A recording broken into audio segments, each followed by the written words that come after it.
Приветствую тебя, дорогой подписчик. На моем канале будет много интересного контента.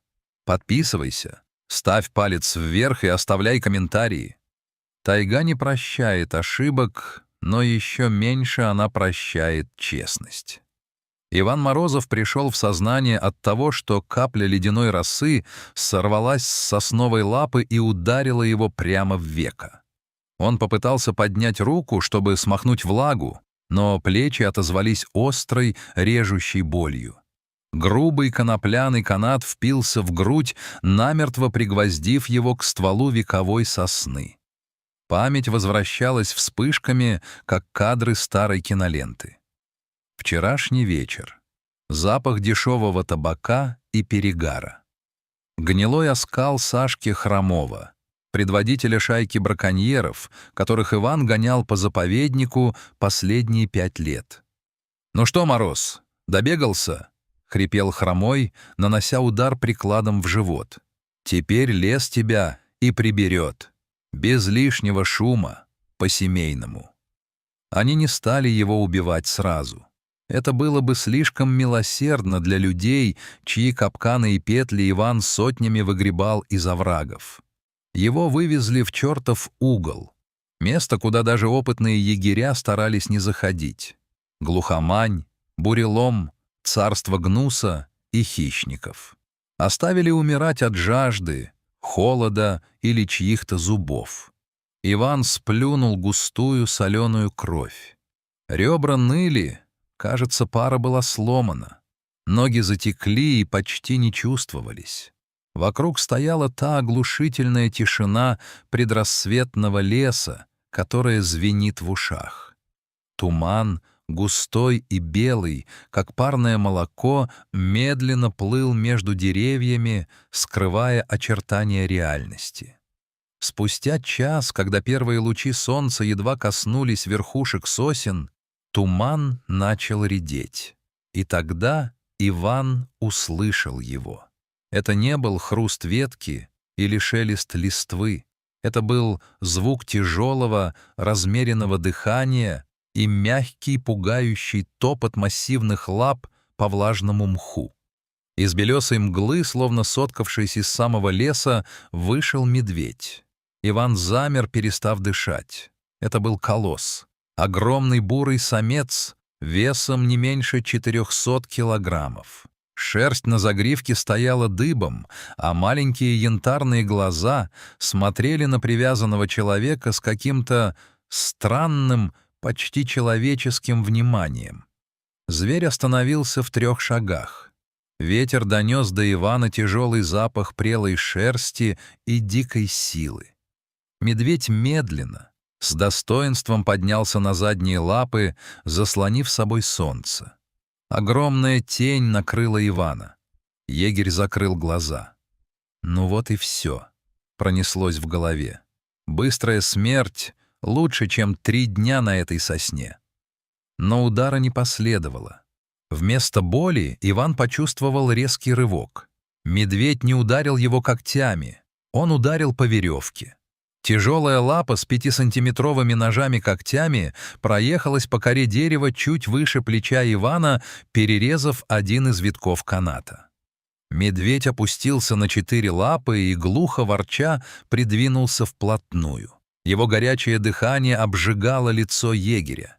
Зверь вцепился зубами в канат на уровне груди Ивана и с яростным рыком начал рвать его, мотая головой из стороны в сторону. И в этот момент, когда морда хищника была в нескольких сантиметрах, Иван увидел его. На левом боку зверя, выделяясь на фоне густого меха, тянулся длинный, рваный, лишенный шерсти шрам. Он шел от лопатки к самому животу, неровный, застарелый след от чего-то очень острого. Память вспыхнула ярким пламенем, согревая оцепенелое тело. 3 года назад. Ранняя весна. Иван наткнулся на разоренную берлогу. Мать-медведица лежала в луже замерзшей крови, работа тех же мастеров капкана. А рядом, прижавшись к остывающему боку, скулил крошечный комок меха. Малыш был сильно ранен, Браконьерская петля Самолов почти перерезала его пополам, оставив ту самую страшную рану на боку. Иван не смог пройти мимо. Он принес медвежонка в свою сторожку. 2 недели он не спал, выхаживая малыша. Так он назвал подкидыша. Кормил из детской бутылочки козьим молоком, смешанным с медом, и по 3 раза в день промывал глубокую рану антисептиками, зашивая ее обычными рыболовными нитками подвой весенней вьюги. Медвежонок тогда смотрел на него точно такими же янтарными глазами, с болью и надеждой. Когда рана затянулась, а малыш начал проявлять свой дикий нрав, Иван отвел его подальше в чащу и оставил там мешок овса. «Уходи, брат», — сказал он тогда. «К людям не суйся. Люди — это смерть». И вот теперь малыш вернулся. «Малыш?» Голос Ивана был похож на шелест сухих листьев. «Это ты? Маленький мой...» Медведь на мгновение замер. Его уши дернулись, а ворчание сменилось коротким выдохом, похожим на фырканье. Он посмотрел Ивану прямо в зрачки. В этом взгляде не было голода. Там было узнавание. Древнее, как сама тайга, чувство связи между спасителем и спасенным. Тишину, установившуюся между человеком и зверем, разорвал звук, от которого у любого лесного жителя холодеет кровь. Протяжный, тоскливый вой, подхваченный еще 5 голосами. Волки. Они почуяли запах крови Ивана и слабость раненого человека. Из-за густых зарослей орешника начали проступать серые силуэты. 6 крупных лесных волков. Они шли полукругом, грамотно отсекая пути к отступлению. Стая была голодной и опытной. Медведь мгновенно переменился. Узнавание сменилось первобытной яростью.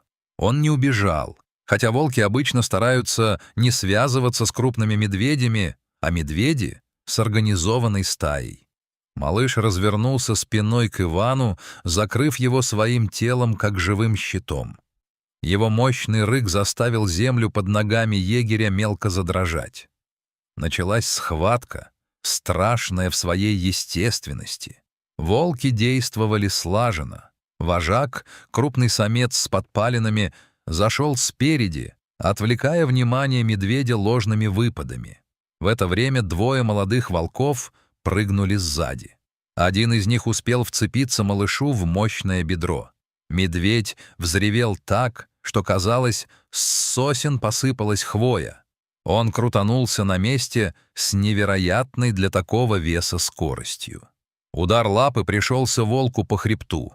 Послышался сухой хруст, и серый хищник, скуля, отлетел в кусты, больше не шевелясь. Но стая не отступала. Кровь медведя только раззадорила их. Еще 2 вцепились в загривок. Малыш поднялся во весь рост, стряхивая их с себя, как назойливых мух, и пошел в атаку. Он крушил кусты, валил гнилые стволы, превратившись в живой ураган из меха и когтей. Иван, привязанный к дереву, с ужасом и восхищением наблюдал за этой битвой. Он видел, как волки кусают его спасителя, видел, как малыш, истекая кровью из множественных укусов, снова и снова возвращался к сосне, не давая хищникам подобраться к беспомощному человеку. Наконец, медведь настиг 2-го волка, придавив его к земле и нанеся сокрушительный удар в голову. Вожак стаи, видя, что добыча обходится слишком дорогой ценой, издал короткий рык. Оставшиеся 4 волка, поджав хвосты, растворились в лесной чаще так же стремительно, как и появились. В лесу снова воцарилась тишина, нарушаемая лишь тяжелым, хриплым дыханием зверя. Медведь медленно повернулся к Ивану. На его плече и боку зияли свежие раны, шерсть слиплась от крови. Малыш подошел к сосне. В его движениях сквозила усталость, но он не остановился. Снова зубы вонзились в опостылевший канат.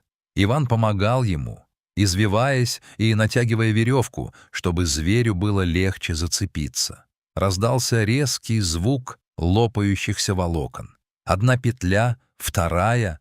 Последним мощным рывком медведь перервал удерживающий узел. Иван рухнул на колени, свободный, но совершенно обессиленный. Первым делом лесничий, превозмогая боль в ребрах, потянулся к своему рюкзаку, который браконьеры в насмешку бросили неподалеку. Он был разорван, но внутри уцелела походная аптечка. Иван достал флакон с перекисью и широкие бинты. «Стой, малыш, стой, хороший», — шептал он, медленно приближаясь к медведю. Зверь глухо заворчал, но не отошел. Он позволил человеку подойти. Иван осторожно, стараясь не делать резких движений, залил раны на плече зверя антисептиком. Медведь только вздрагивал кожей, но терпел, чувствуя знакомый запах лекарств и тепло рук, которые когда-то спасли ему жизнь. Иван наложил повязку там, где это было возможно, закрепив ее через спину зверя. Закончив, Иван опустился на землю рядом с массивной лапой. Медведь тоже сел. Так они провели несколько минут. Человек и зверь, два существа, связанные невидимой нитью благодарности в самом сердце дикой тайги. Когда солнце поднялось выше, осветив поляну золотистым светом, малыш поднялся. Он встряхнулся, болезненно поморщился и посмотрел на Ивана. Лесничий встал, опираясь о ствол сосны. Он протянул руку и коснулся грубой шерсти на морде медведя, провел пальцами за ухом и на мгновение прижал ладонь к старому шраму на боку. «Спасибо тебе. Ты вырос настоящим хозяином», — тихо сказал Иван. «Иди, нам обоим пора». Зверь издал тихий звук, похожий на вздох, в последний раз заглянул человеку в глаза, глубоко, осмысленно, будто прощаясь навсегда, и размеренным шагом ушел в гущу леса. Он ни разу не обернулся. Через 5 часов на Ивана вышла поисковая группа егерей. Его нашли по следам борьбы и клочьям волчьей шерсти. Когда коллеги увидели перерезанные канаты и медвежьи следы вокруг, они долго не могли поверить в рассказ Ивана. Браконьеров взяли той же ночью на дальней заимке. Хромой долго отпирался, пока не увидел на лице Морозова не гнев, а странное, спокойное презрение человека, который познал нечто большее, чем их мелкая злоба. Иван Морозов продолжил работать в заповеднике. Но с тех пор он часто ловил себя на мысли, что в лесу он чувствует себя в большей безопасности, чем среди людей. Ведь человеческая память коротка, а тайга помнит все. Она помнит добро, сделанное от чистого сердца, и возвращает его в самый темный час. Иногда, обходя дальние кордоны, Иван видел на влажной тропе огромный след лапы с характерным шрамом от когтя. Он улыбался и шел дальше, зная, его друг где-то рядом, и этот лес под надежной защитой.